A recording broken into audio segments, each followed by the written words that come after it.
ఎండు చేపలు వాసన రాకుండా చాలా టేస్టీగా కమ్మగా ఎలా వండుకోవాలో చూపిస్తాను.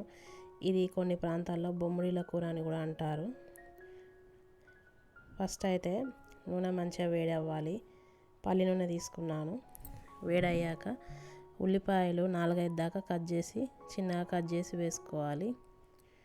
వేసుకొని వేగడానికి తొందరగా ఉప్పు వేసుకోవాలి. తగినంత ఉప్పు ఇప్పుడే వేస్తున్నాను. కూరకు సరిపడా ఉప్పు వేసుకొని ఉల్లిపాయలు వేయించుకోవాలి. ఉప్పు వేస్తే తొందరగా వేగుతాయి ఉల్లిపాయలు. తర్వాత జీలకర్ర మెంతి పొడి వేసుకోవాలి. జీలకర్ర మెంతులు కలిపి వేయించుకొని గ్రైండ్ చేసుకోవాలి. ఇది వేస్తే నీసు వాసన రాదు. తర్వాత అల్లం వెల్లుల్లి పేస్ట్ వేసుకొని 2 నిమిషాలు వేయించుకోవాలి పచ్చివాసన పోయేంత వరకు. తర్వాత పసుపు వేసుకోవాలి. పసుపు వేసుకొని కలుపుకోవాలి. తర్వాత ఎండు చేపల్ని శుభ్రంగా కడుక్కొని పోపులోకి వేసుకొని కలుపుకోవాలి పోపు అంతా పట్టేట్టుగా.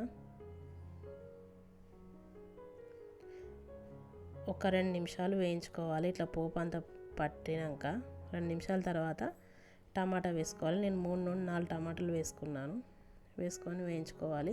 టమాటా ఇష్టం లేని వాళ్ళు చింతపండు పులుసు అయినా వేసుకోవచ్చు. ఇట్లా వేసుకున్నాక మూత పెట్టుకొని ఒక 5 నిమిషాలు టమాటా మగ్గేంత వరకు ఉడికించుకోవాలి చిన్న మంట పైన. మొదల కలుపుతుండాలి, లేకపోతే అడుగంటుతుంది తొందరగా కూర. ఇట్లా టమాటా మొత్తం మగ్గిపోవాలి. టమాటా మగ్గాక సరిపడా కారం వేసుకోవాలి. తర్వాత గరం మసాలా వేసుకుంటున్నాను కొద్దిగా. తర్వాత వేయించిన ధనియాల పొడి వేసుకొని అంతా కలిసేట్టుగా కలుపుకోవాలి. కలుపుకున్నాక కొద్దిగా నీళ్ళు వేసుకోవాలి.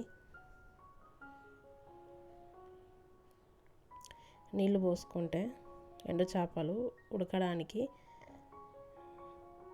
అవసరమవుతాయి. కొద్దిగా నీళ్ళు పోసుకొని మూత పెట్టుకొని మరొక 10 నిమిషాలు చిన్న మంట పైన ఉడికించుకోవాలి. అంతే, ఎండు చేపల కూర తయారైపోయింది. చాలా టేస్టీగా, చాలా కమ్మగా ఉంటుంది. స్మెల్ అసలే రాదు. వేడి అన్నంలోకి తింటే చాలా బాగుంటుంది. ఇది వండడం కూడా చాలా సులభంగా అయిపోతుంది.